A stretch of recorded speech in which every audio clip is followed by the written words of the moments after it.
വില ഉയരുമ്പോഴും സ്വർണം വാങ്ങാനായി ജ്വല്ലറികളിൽ തിരക്ക്. ഭാവിയിൽ സ്വർണത്തിന് വില ഉയരുമെന്ന പ്രതീക്ഷയോടെ ഇരട്ടി ലാഭം നേടാമെന്ന കണക്കുകൂട്ടലാണ് ആളുകൾ.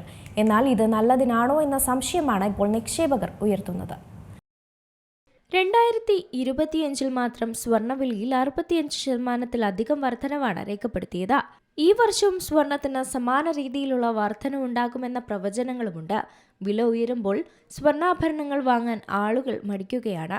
എന്നാൽ നിക്ഷേപ താൽപര്യത്തോടെ സ്വർണ്ണ നാണയങ്ങളായും സ്വർണ്ണക്കട്ടിയായും ആളുകൾ സ്വർണം വാങ്ങിക്കൂട്ടുന്നുമുണ്ട്. ഭാവിയിൽ സ്വർണത്തിന് വില ഉയരുമെന്ന പ്രതീക്ഷയോടെ ഇരട്ടി ലാഭം നേടാമെന്ന കണക്ക് കൂട്ടലിലാണ് ഈയൊരു നീക്കം.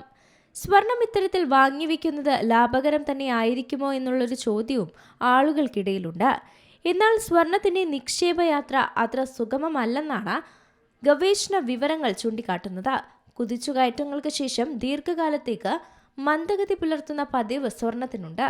1980 മുതൽ 89 വരെയും 1996 മുതൽ 2002 വരെയും 2012-2019 വരെയുള്ള കാലയളവുകളിൽ സ്വർണ്ണ വരുമാനം 0% മാത്രമായിരുന്നു. വില ഉയർന്ന നിലവാരത്തിലെത്താൻ ചില ഘട്ടങ്ങളിൽ 10 വർഷം വരെയും കാത്തിരിക്കേണ്ട സാഹചര്യവും വന്നിട്ടുണ്ട്. പലതും ഒട്ടും ചെറിയ ഇടവേളകളായിരുന്നില്ല, മറിച്ച് നിക്ഷേപകരുടെ ക്ഷമയും ആത്മവിശ്വാസവും പരീക്ഷിക്കുന്ന നീണ്ട കാലയളവുകൾ ഇക്കാലത്തിനിടയിൽ ഉണ്ടായിട്ടുണ്ട്. അതായത് ഉയർന്ന വിലയിൽ നിക്ഷേപിച്ചവർക്ക് സ്ഥിരമായ വരുമാനം പ്രതീക്ഷിക്കാൻ കഴിയാതെ വരുന്നതും ഇത് കാരണം തന്നെയാണ്. ചരിത്രം നോക്കിയാൽ നിക്ഷേപകർക്ക് സ്വർണം മികച്ച വരുമാനം നൽകിയിട്ടുള്ളതായി കാണാനാകും. കഴിഞ്ഞ 7 വർഷത്തെ നിക്ഷേപ കാലയളവുകളിൽ ഏകദേശം 2/3 7% വരുമാനം സ്വർണം നേടിക്കൊടുത്തിട്ടുമുണ്ട്.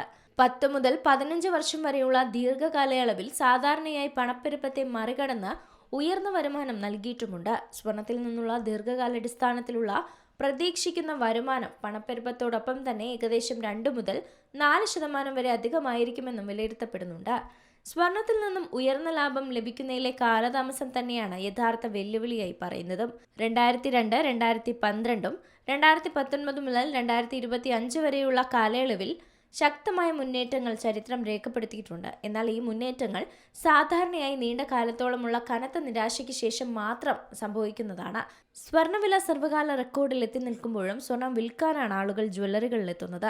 എന്നാൽ സ്വർണ്ണാഭരണങ്ങൾ വാങ്ങാൻ ജ്വല്ലറികളിൽ ആളുകൾ എത്തുന്നില്ല എന്നുള്ള പരാതിയും ജ്വല്ലറി ഉടമകളുടെ ഭാഗത്തു നിന്നുമുണ്ട്. എങ്കിൽ പോലും സ്വർണം കോയിനുകളായും സ്വർണ്ണ ബാറുകളായും ആളുകൾ വാങ്ങി സൂക്ഷിക്കുന്നുമുണ്ട്. Business desk, Zee Malayalam news.